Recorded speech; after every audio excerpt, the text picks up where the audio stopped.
Hello everyone, আসসালামু আলাইকুম। Welcome to my channel RifatBlogs. আজকে আমার রেসিপি কোল্ড কফি। আর এই কোল্ড কফিটা বানানো কিন্তু একেবারেই সহজ, আপনারা খুব সহজে বানিয়ে নিতে পারবেন। বাই দ্য ওয়ে, আমি শেফ রেজওয়ান, আপনারা দেখছেন রিফাতব্লগস। তো প্রথমে আমি একটি বাটিতে নিয়ে নিচ্ছি 2 টেবিল চামচ কফি পাউডার। আপনারা চাইলে দানাদার কফিটাও নিতে পারেন। আর দিয়ে দিচ্ছি পরিমাণ মতন পানিটা দিয়ে আমি হালকা করে একটু মিশিয়ে নিচ্ছি।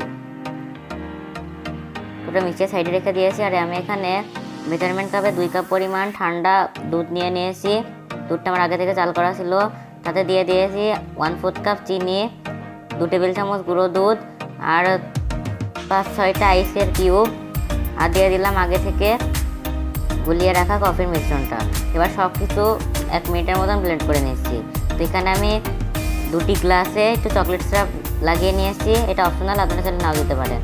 তো আমি ব্লেন্ড করে উপর দিয়ে একটু ডেকোরেশন করে নিয়েছি। তো দেখলেন তো ভিডিওটি বানানো কত সহজ। ভিডিওটি বানানো ভালো লাগলে প্লিজ আমার চ্যানেলটিকে সাবস্ক্রাইব করবেন। সকালে ভালো থাকবেন, সুস্থ থাকবেন। আল্লাহ হাফেজ।